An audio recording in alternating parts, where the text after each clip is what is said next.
إذ قالوا ليوسف وأخوه أحب إلى أبينا منا ونحن عصبة إن أبانا لفي ضلال مبين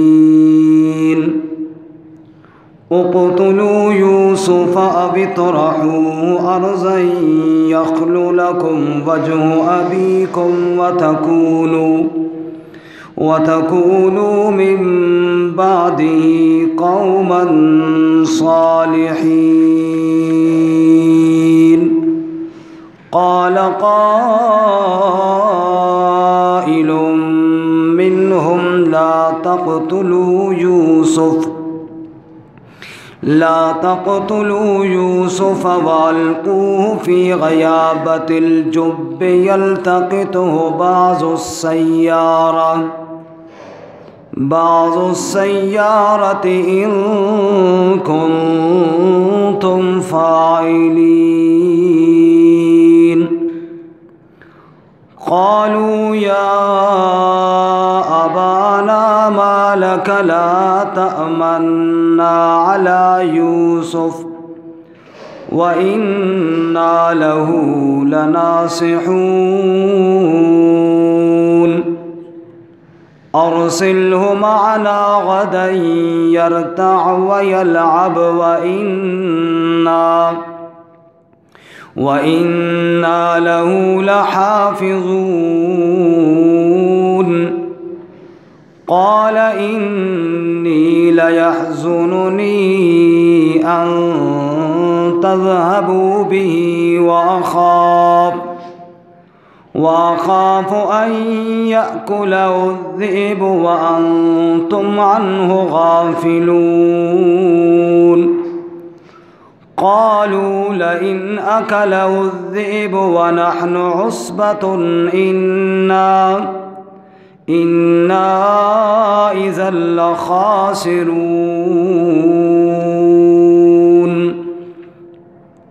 سبحان ربك رب العزة عما يصفون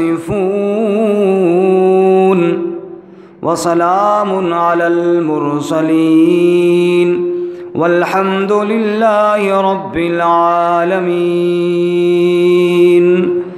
اللهم صل على محمد وعلى آل محمد كما صليت على إبراهيم وعلى آل إبراهيم إنك حميد مجيد. اللهم بارك على محمد وعلى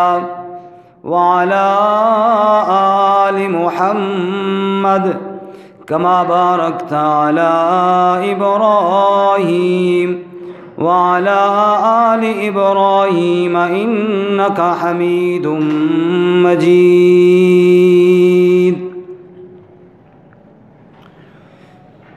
معزز سامعین، دوستوں اور بزرگوں اور بھائیوں،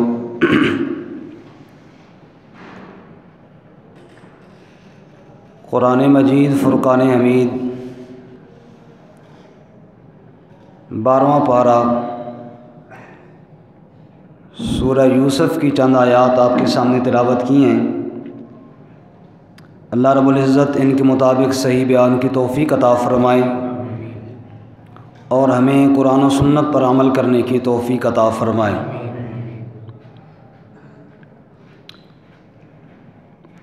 قرآن کریم میں اللہ تعالیٰ نے انبیاء علیہم السلام کے واقعات بیان فرمائے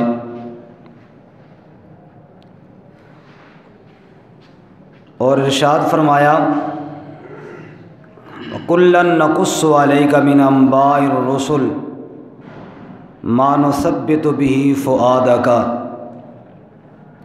اے میرے محبوب صلی اللہ علیہ وسلم، ہم آپ کے سامنے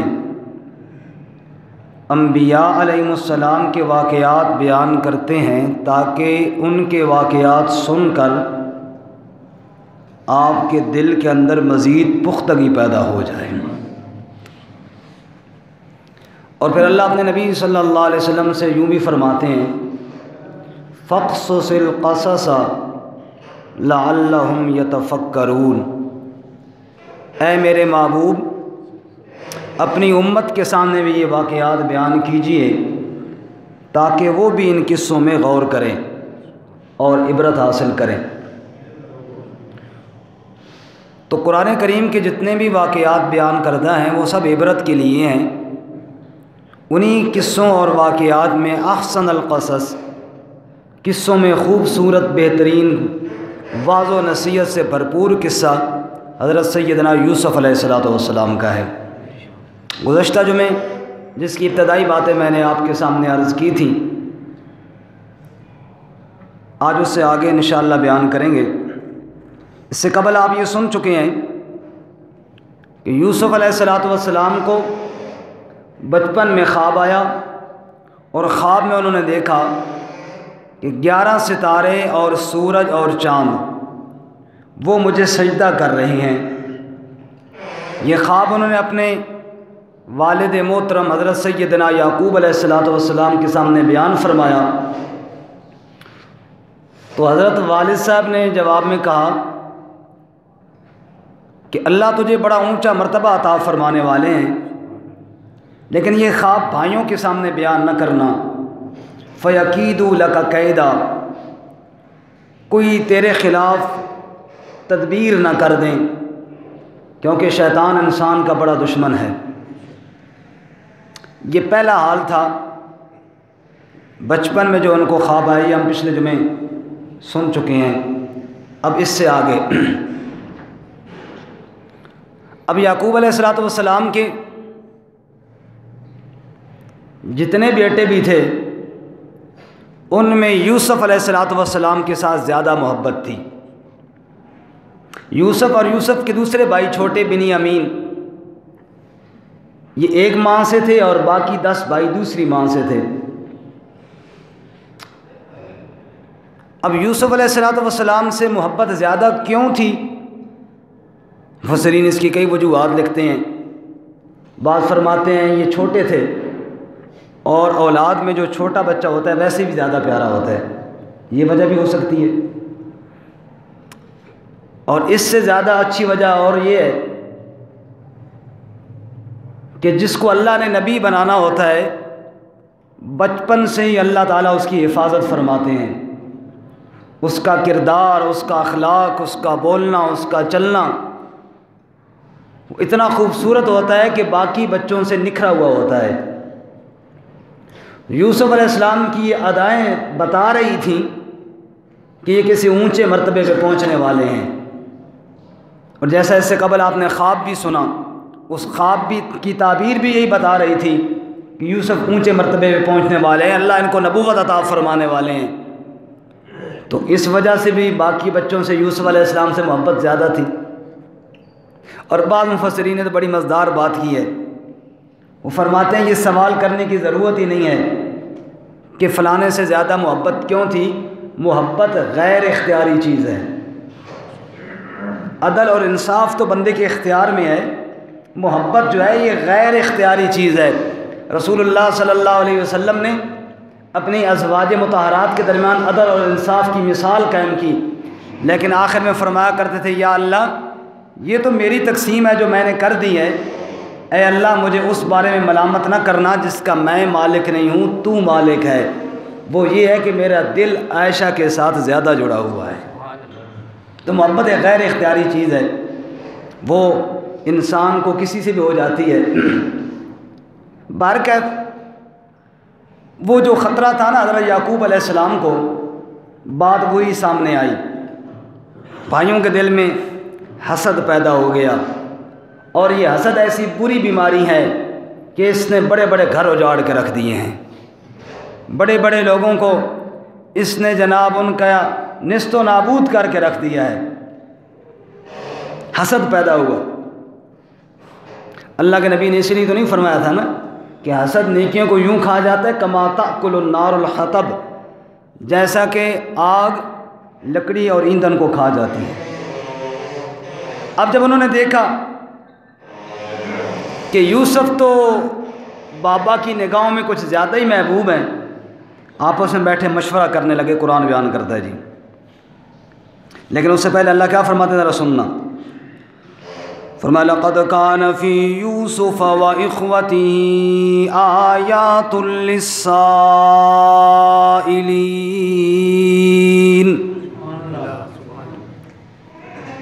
اللہ فرماتے ہیں لقد کان فی یوسف و اخوتہ، اے میرے محبوب صلی اللہ علیہ وسلم، جو ہم آپ کے سامنے یوسف کا قصہ پڑھنے والے ہیں، جو ہم یوسف اور اس کے بھائیوں کا واقعہ آپ کو بیان فرمانے والے ہیں، یہ کوئی قصہ عام قصوں کی طرح نہیں، آیات للسائلین،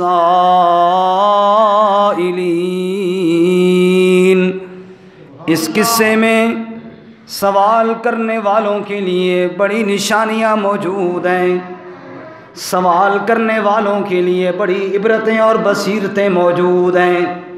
اس جملے پہ ذرا غور کرنا، سوال کرنے والے کون ہیں اور کون سی نشانیاں ان کے لیے موجود ہیں اس قصے میں؟ سوال کرنے والے مشرکین مکہ ہیں، جو کہتے تھے بتاؤ نا، ہمیں یہودیوں نے بتایا ہے کہ یعقوب علیہ السلام کا خاندان تو شام کی بستی کنان کے اندر رہتا تھا، بتاؤ وہ مصر کے اندر کیسے منتقل ہوا؟ سوال اٹھایا تو یہودیوں نے، اور آ کر بیان مکے کے مشرکین نے کیا، اور نبی صلی اللہ علیہ وسلم سے پوچھنے لگے بتاؤ نا یعقوب علیہ السلام کا خاندان مصر میں کیسے شفٹ ہو گیا؟ اللہ کریم فرماتے ہیں لقد کان فی یوسف و اخوتہ آیات للسائلین، میرے محبوب جو یوسف کا قصہ ہم ان کے سوال پہ سنانے والے ہیں، اس قصے میں ان کے لیے بڑی عبرتیں اور بڑی نشانیاں موجود ہیں۔ اچھا، وہ کون سی نشانیاں، وہ کون سی عبرتیں، وہ کون سی بصیرتیں جو سوال کرنے والوں کے لیے موجود ہیں؟ مفسرین فرماتے ہیں جس طرح یوسف کے بھائیوں نے بیٹھ کر یوسف کے خلاف مشورہ کیا تھا، یا تو یوسف کو قید کر دیا جائے یا یوسف کو قتل کر دیا جائے، کہیں دور اس کو نکال دیا جائے، میرے محمد مکے والے تیرے برادری کے بھائی بھی تیرے بارے میں یوں ہی مشورہ کریں گے، جس کو اللہ نے سورہ انفال کے اندر بیان کیا، وَإِذْ يَمْكُرُ بِكَ الَّذِينَ كَفَرُوا لِيُثْبِتُوكَ أَوْ يَقْتُلُوكَ أَوْ يُخْرِجُوكَ۔ میرے محبوب دار ندوہ کے اندر مکے والے بھی اکٹھے ہو گئے، تیرے برادری کے بھائی وہ بھی تیرے بارے میں مشورہ کرنے لگ گئے، یا تو قتل کر دیا جائے یا قید کر دیا جائے یا جلا وطن کر دیا جائے۔ اگر کوئی عبرت کی نگاہ سے دیکھیں تو جو بات یوسف کے قصے کے اندر نظر آئی، میرے محمد تیرے واقعے کے اندر بھی وہی مثال نظر آنے والی ہے، آیات للسائلین۔ ہم نے بڑی نشانیاں رکھی ہیں سوال کرنے والوں کے لیے۔ غور کیجئے، یوسف کے قصے پر بھی نگاہ دوڑائیے، میرے محمد کریم صلی اللہ علیہ وسلم کی سیرت پہ بھی نگاہ دوڑائیے۔ یوسف کو بھائیوں نے جب نکالا گھر سے تو کنویں کے اندر رہے، اور میرے محمد جب نکالے گئے تو غار ثور کے اندر رہے۔ یوسف کنویں کے اندر دن رات گزار رہے ہیں، میرے محمد غار ثور کے اندر دن رات گزار رہے ہیں۔ آیات للسائلین، بڑی نشانیاں ہیں سوال کرنے والوں کے لیے۔ اور یوسف کنویں سے نکل کر مصر کے بادشاہ بن گئے، میرے محمد غار ثور سے نکل کر مدینے کے اندر اسلامی ریاست کے مالک بن گئے۔ آیات للسائلین، سوال کرنے والوں، یوسف کے قصے میں تمہارے لیے بڑی عبرتیں ہیں، بڑی نشانیاں ہیں۔ پھر ایک وقت وہ بھی آئے گا جب یوسف کے بھائی یوسف کے سامنے کھڑے ہوں گے، معذرت کر رہے ہوں گے اور معافیاں مانگ رہے ہوں گے، اور یوسف اعلان اعلان کر رہے ہوں گے لا تثریب علیکم اليوم یغفر اللہ لکم، تمہارے اوپر کوئی باز پرس نہیں، میں محمد نے تم سب کو میں یوسف نے تمہیں معاف کر دیا ہے۔ اے میرے محمد ایک دن آنے والا ہے، ان الذی فرض علیک القرآن لرادک الی معاد، جس اللہ نے قرآن نازل کر کے سچا یوسف کا قصہ آپ کو سنایا ہے، وہی اللہ آپ کو مکے میں فاتح بنا کے داخل کرے گا۔ اور جیسے یوسف نے اپنے بھائیوں کو معاف کیا تھا، میرا محمد تو بھی قریشیوں کو معاف کرتا دکھائی دے گا۔ فرمایا لقد کان فی یوسف و اخوتی آیات للسائلین، بڑی عبرتیں ہیں، بڑی نشانیاں ہیں، کوئی قصے میں غور کرنے والا تو، کوئی دھیان کرنے والا تو، یوسف پہ جھوٹا الزام لگایا گیا اور یوسف کو بدنام کرنے کی کوشش کی گئی ہے۔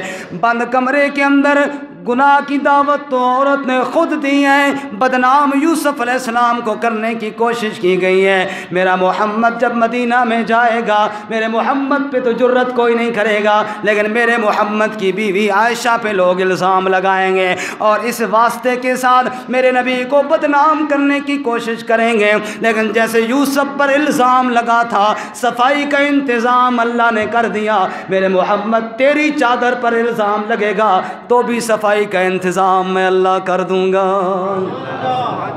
بڑی نشانیاں ہیں عبرت والوں کے لیے۔ جیسے یعقوب اور یوسف کے درمیان جدائیاں پڑ گئیں اور ایک دوسرے کی جدائی کو محسوس کیا دونوں نے اور دکھ کو محسوس کیا دونوں نے، میرے محمد تیرے بھی اور تیری عائشہ کے درمیان بھی جدائی پڑ جائے گی اور تم بھی محسوس کرو گے، عائشہ بھی محسوس کریں گی، لیکن جیسے یوسف یعقوب کے ساتھ مل گئے ایسے ہی عائشہ بھی دوبارہ آپ کے ساتھ مل جائے گی۔ فرمایا لقد کان فی یوسف و اخوتی آیات للسائلین، یہ جو سوال کرنے والے ہیں ان سوالیوں کے لیے یوسف کے قصے میں بڑی نشانیاں موجود ہیں۔ یا اللہ قصہ کیا ہے؟ اللہ فرماتے ہیں اذ قالو، اب بھائیوں نے حسد جب اندر جوش مارا، بیٹھ کے مشورہ کرنے لگے، اذ قالو، جب کہنے لگے وہ بھائی یوسف کے، کیا کہا؟ لیوسف واخوہ احب الی ابینا منا ونحن عصبہ ان ابانا لفی ضلال مبین، کہنے لگے یار عجیب بات ہے، ہم 10 بھائی ہیں، ہم بڑے بھی ہیں، ہم کام کاج کرنے والے بھی ہیں، ہمارے اندر قوت بھی موجود ہے، بابا کے کام زیادہ ہم کر سکتے ہیں، اور یہ یوسف اور بنیامین یہ تو چھوٹے ہیں، یہ تو کام کاج بھی نہیں کر سکتے، ہیں بھی 2، ہم 10 ہیں وہ 2 ہیں، ہم بڑے ہیں وہ چھوٹے ہیں، ہم مضبوط ہیں وہ کمزور ہیں، پتہ نہیں کیا وجہ ہے، بابا کے دل کے اندر کیوں یوسف کی محبت زیادہ ہے، کیوں بنیامین کی محبت زیادہ ہے، حالانکہ ہمارے ساتھ ہونی چاہیے تھی، ہماری طرف توجہ ہونی چاہیے تھی، بھائیوں کے دل میں حسد پیدا ہو گیا، بابا کیوں اس کو زیادہ چاہنے لگا ہے۔ اللہ کریم قرآن میں مجھے تجھے سمجھانے کی کوشش کرتے ہیں، لوگوں حسد سے اپنے آپ کو بچانا، حسد جب دل کے اندر آ جاتا ہے، باپ یعقوب جیسا پیغمبر کیوں نہ ہو، بیٹے پھر بھی اعتراض کرنا شروع کر دیتے ہیں، اب اعتراض کر کے کہنے لگے ان ابانا لفی ضلال مبین، ہمارا باپ تو بڑے واضح غلطی کر رہا ہے جی، ضلال کا معنی غلطی ہے یہاں پہ، کیونکہ پیغمبر کے ایمان میں شک کرتے تو کافر ہو جاتے، ان ابانا لفی ضلال مبین، ہمارا باپ یوسف کے ساتھ جو زیادہ محبت کرتا ہے یہ غلطی پر ہے، محبت ہمارے ساتھ زیادہ کرنی چاہیے تھی۔ اچھا اب یہ مشورہ کہاں ہو رہا ہے؟ یعقوب علیہ السلام کے گھر کے اندر ہو رہا ہے، کہاں ہو رہا ہے جی؟ گھر کے اندر ہو رہا ہے، اور اللہ کے پیغمبر کو خبر نہیں ہے، عالم الغیب کس کی ذات ہے بولو؟ سبحان اللہ۔ اب جناب مشورہ ہوا اور کیا کہنے لگے، توجہ کرنا، اقتلوا یوسف، او اطرحوا ارضا یخل لکم وجہ ابیکم وتکونوا من بعدہ قوما صالحین. یوسف کو قتل کر دیں. یوسف کو کیا کر دیں؟ قتل کر دیں. وقت اصل میں تو یہ درس میں سنانے کی بات ہوتی ہے، جمعے میں چونکہ وقت تھوڑا ہوتا ہے، چلو تھوڑی سی بات کر دیتے ہیں. اس سے پچھلی آیت میں کہنے لگے لَيُوسُفُ وَأَخُوهُ، کہ یوسف اور اس کا بھائی بنیامین بابا کو یہ بڑے پسند ہیں. دونوں کا ذکر کیا نا، یوسف اور اب آگے کہنا یوں چاہیے تھا اقتلوہما، ان دونوں کو قتل کر دو، لیکن کہنے لگے اقتلوا یوسف، قتل کس کو کرو؟ بنیامین کے قتل کا پروگرام نہیں بنایا. کیوں؟ بات ذہن میں آ رہی ہے. بابا دونوں سے محبت کرتے ہیں تو قتل تو دونوں کو کرنا چاہیے تھا. اقتلوا ہو، ایک یوسف کے قتل کی کیوں بات ہو رہی ہے، دوسرے بھائی کے قتل کی بات کیوں نہیں ہو رہی؟ توجہ کرنا، بڑے راز کی بات ہے. اللہ فرماتے ہیں غور کریں تو بڑی عبرت ہے میرے قرآن کے واقعات میں. پہلی بات مفسرین فرماتے ہیں وجہ یہ ہے بابا کو اصل محبت تو یوسف کے ساتھ تھی. اللہ نے یوسف کو نبی بنانا تھا، چونکہ بنیامین یوسف کا سگا بھائی تھا، اس کی وجہ سے بنیامین کے ساتھ بھی محبت کرتے تھے. بھائیوں نے کہا اگر یوسف بیچ سے نکل جائے تو شاید بنیامین کی محبت تو ویسے ہی ختم ہو جائے گی. اصل مسئلہ تو یوسف بنا رہا ہے، یوسف کو قتل کر دینا چاہیے تھا. اور دوسری وجہ جو اس سے بھی بہترین اور خوبصورت وجہ ہے، اللہ یوسف کو بلندیاں عطا کرنا چاہتے تھے، اور جس کو بلندیاں اللہ عطا کرتے ہیں اس پر آزمائشیں اللہ ضرور بھیجا کرتے ہیں.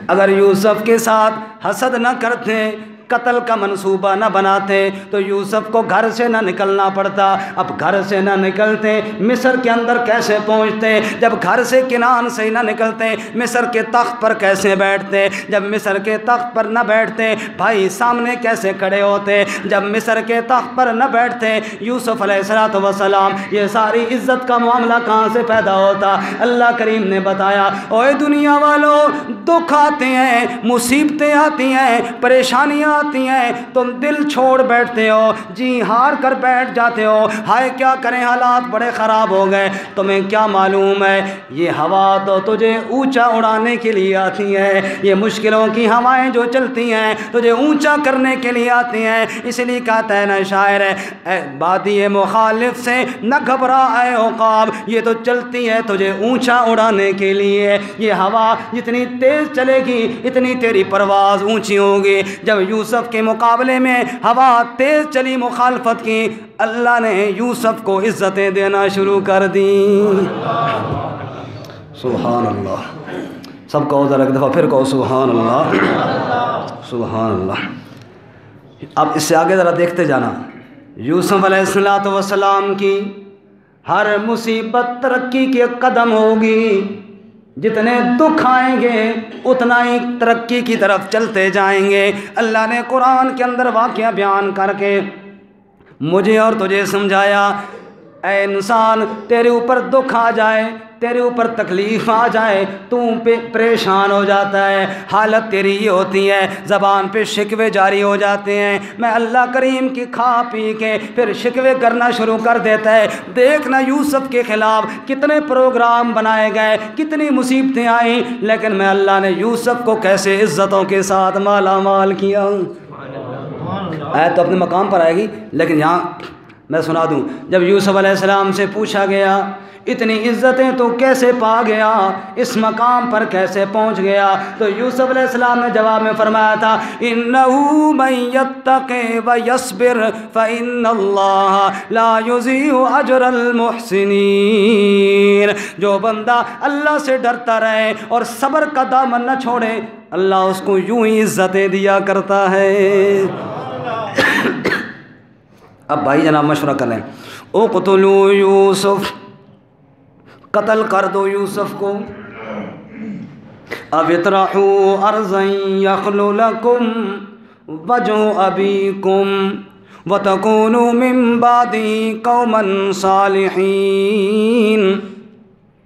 یا یوسف کو دور کسی جنگل میں چھوڑاؤ. فائدہ کیا ہوگا؟ کہ یخل لکم وجہ ابیکم، جب یوسف ہوگا نہیں تم ہی سامنے ہوگے تو بابا کی محبتیں بھی یوسف سے نہیں، ساری تمہارے ساتھ ہوں گی۔ اللہ، اتنی سی بات حاصل کرنے کے لیے بھائی کے قتل پہ تیار ہو گئے، بھائی کے قتل پہ تیار۔ حسد ایسی بری چیز ہے، علماء فرماتے ہیں دنیا میں قتل بعد کے اندر ہوا ہے، حسد پہلے ہوا ہے۔ قابیل نے جو پہلا قاتل تھا آدم علیہ السلام کا بیٹا، جس نے اپنے بھائی حابیل کو قتل کیا، وہ حسد کی وجہ سے کیا۔ اور حسد جس دل میں آ جائے اس دل کے اندر پھر نیکیاں نہیں ٹھہر سکتی، نیکیاں برباد ہو جاتی ہیں اور گناہوں پہ انسان جری ہو جاتے ہیں۔ کہنے لگے جناب پھر بعد کے اندر جب یہ واقعہ ہم کر لیں گے وَتَكُونُوا مِن بَعْدِهِ قَوْمًا صَالِحِينَ، بعد میں نیک بن جائیں گے، بابا سے بھی معافی مانگ لیں گے، اللہ کے سامنے بھی توبہ کر لیں گے۔ اور شیطان اتنا بے ایمان ہے، نفس انسان کا اتنا بے ایمان ہے، ہمیشہ انسان کو یہی کہتا ہے اب گناہ کر لے بعد میں توبہ کر لیں گے۔ قرآن میں اللہ فرماتے ہیں کَمَثَلِ الشَّيْطَانِ اذ قال للانسان اکفر فلما کفر قال انی بریء منکم انی اخاف اللہ رب العالمین۔ شیطان انسان کو کہتا ہے کفر کر لے، ظلم کر لے، شرک کر لے، قتل کر لے، فلاں گناہ کر لے، بندہ کر لیتا ہے۔ جب گناہ کر لیتا ہے شیطان کہتا ہے انی بریء منک، میں تجھ سے بیزار ہوں، میرا تیرا اب تعلق ختم ہو گیا۔ فکان عاقبتہما انہما فی النار خالدین فیہا، انجام کیا ہوگا؟ شیطان بھی دوزخ میں جائے گا، جس کو گمراہ کیا اس کو بھی ساتھ دوزخ میں لے کر جائے گا۔ اللہ میں شیطان کے شر سے محفوظ فرمائے۔ کہ لگے بعد میں نیک ہو جائیں گے۔ قال قائل منہم، ان کہنے والوں میں سے، مشورے والوں میں سے ایک نے کہا، کیا کہا؟ لا تقتلوا یوسف، یارو میرا مشورہ مانو، یوسف کو قتل نہ کرو۔ وَأَلْقُوهُ فِي غَيَابَتِ الْجُبِّ، اور جا کے ڈال دو اس کو کسی گمنام کنویں میں، یلتقط بعض السیارہ، جس کو اٹھا لیں گے کوئی قافلے والے، ان کنتم فاعلین، اگر تم نے خواہ مخواہ کرنا ہی ہے، نہیں رہتے ہو تو پھر میری بات مانو، قتل نہ کرو، آخر ہمارا بھائی تو ہے نا۔ اس طرح کرو، اس کو جا کر کسی گمنام کنویں میں ڈال دو، قافلے والے اٹھا لیں گے، تمہارا مقصد بھی پورا ہو جائے گا، بابا کی نگاہوں سے بھی اوجھل ہو جائے گا، اور پھر کیا ہوگا جناب؟ بابا کی نگاہوں سے بھی بچ جائے گا، تم خالی گھر میں مالک بھی بن جاؤ گے، قتل کے گناہ سے بھی محفوظ رہ جاؤ گے۔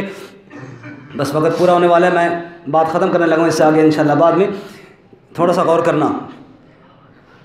قتل کا پروگرام بنایا بھائیوں نے، بڑے بھائی نے کیا کہا؟ اس کو قتل بولو شاباش، قتل بلکہ کنویں میں ڈال دو۔ بندہ 8 سال کا بچہ ہو، اس کو پکڑ کے پھینک کے کنویں میں، تو قتل کرنے اور اس میں کوئی فرق رہ جاتا ہے پیچھے؟ ایک ہی بات ہے۔ یہاں پہ تھوڑے ہمارے واقعات بیان کرنے والے نا تھوڑا ذرا مرچ مسالہ زیادہ لگاتے ہیں۔ اصل بات یہ ہے کہ واقع یوسف میں جتنا مرچ مسالہ لگایا گیا ہے نا، شاید باقی واقعات میں اتنا نہیں لگایا گیا۔ اور بڑے بڑے جناب لوگ تفصیل سے یہ قصے سناتے بھی ہیں، لیکن میں نے یہاں پہ انشاءاللہ آپ کے سامنے وہی قصہ سنانا ہے جو اللہ تعالیٰ نے بیان کیا ہے، اپنی طرف سے نہیں مارنی انشاءاللہ تعالیٰ۔ اچھا، اب اس میں مرچ مسالہ زیادہ لگاتے ہیں، یوسف کو پکڑا، پھر یوں گھسیٹا، پھر یوں مارا، پھر یوں کیا، پھر یوں کیا، پھر جناب گئے اور سب نے 10 بندوں نے مل کر دھڑام سے دھکا دیا کنویں کے اندر۔ اور ادھر کیا کہتے ہیں؟ قتل نہیں کرنا، ادھر کیا کہتے ہیں؟ قتل نہیں کرنا، 10 بندے مل کے دھکا دو کنویں کے اندر۔ سبحان اللہ۔ تو یہ اس میں اور قتل میں کیا فرق ہے؟ اصل بات یہ نہیں ہے بھائی، یہ صرف وہ ذرا مزید ایسے دکھی انداز میں بنانے کے لیے تاکہ لوگ رو پڑیں، اور رو پڑیں تو بس واہ واہ جب مولوی صاحب نے کمال کر دیا۔ بات یہ ہے انہوں نے کہا قتل کرو، بڑے بھائی نے کہا جو فیصلہ کرنے والا تھا بھئی قتل نہیں کرتے، وہ الکو ہو، اس کو الکو کا معنی پھینکنا نہیں ہوتا، الکو کا معنی رکھنا بھی ہوتا ہے۔ قرآن میں ہے وَأَلْقَى فِي الْأَرْضِ رَوَاسِيَ، اللہ نے زمین پر پہاڑ پھینک دیے یا رکھ دیے؟ بولیں جی، اوپر سے اللہ نہ کرے کوئی پہاڑ اللہ پھینک دیتا تو نیچے تو کچومر نکل جاتی۔ القا، اللہ نے رکھ دیے، اور قرآن پاک میں اسی طرح ہے موسیٰ علیہ السلام کے واقعے میں وَأَلْقَى الْأَلْوَاحَ، تورات لے کر آئے تو موسیٰ علیہ السلام نے وہ تورات والی تختیاں القا، پھینک دی نہ، رکھ دی۔ تورات کی تختیاں کیا کی؟ رکھ دی۔ تو القا کا معنی رکھنا ہوتا ہے۔ وَأَلْقُوا فِي غَيَابَتِ الْجُبِّ، اب دھیان کرنا، اس کو کسی ایسے کنویں میں رکھو جو راستے کے قریب ہو۔ کنویں دو قسم کے ہوتے ہیں، ایک تو وہ جو بالکل آبادی کے اندر جن سے لوگ صبح و شام پانی کھینچتے ہیں، ایک وہ جو راستے کے قریب قریب ہوتے ہیں، قافلے والے کبھی آئے پانی نکالا اور کبھی نہ نکالا۔ تھوڑا آبادی والے کنویں سے دور جو راستے کے قریب ہو نا، یلتقطُ بعض السیارہ، تاکہ کوئی قافلے والا آئے گا اور وہاں سے نکال لے گا۔ ہمارے علاقے میں کوئی پرانے کنویں اب بھی چھوٹے موٹے ہیں، ان میں سے ایک آدھ میں نے دیکھا بھی ہے، شاید آپ پرانے حضرات نے زیادہ دیکھے ہوں۔ پرانے وقتوں میں ایک کنویں ہوتے تھے، پانی ہوتا تھا نیچے، اور پانی سے تھوڑا اوپر والی سطح پہ ایک منڈیر سی بنی ہوتی تھی، جس کو آلہ یا جالا یا الماری ٹائپ اس طرح کا ہوتا تھا۔ بعض مفسرین یہاں پہ فرماتے ہیں، قرطبی نے بھی لکھا ہے کہ یہ جو غیابت الجب ہے نا، یہ کنواں تو ہوا کنواں، اور یہ اس کنویں کا جالا ہے۔ انہوں نے کہا پانی کے ساتھ جو جالا ہے نا وہاں رکھ دیں گے، قتل نہیں کرنا ہے، کیونکہ 10 بندے اوپر پانی میں پھینکے تو بندے نے مار ہی جانا ہے، قتل نہیں کرتے، وہاں رکھ دیں گے، کوئی قافلے والے آئیں گے نکال کر لے جائیں گے، ہماری جان بھی چھوٹ جائے گی، بابا ہمارے ساتھ ہی محبت کریں گے، اور اس طرح قتل کرنے سے بھی ہم بچ جائیں گے، یہ گناہ بھی سر نہیں چڑھے گا۔ اس کے بعد انشاءاللہ اگلے درس کے اندر اللہ تعالیٰ عمل کی توفیق عطا فرمائے۔ وآخر دعوانا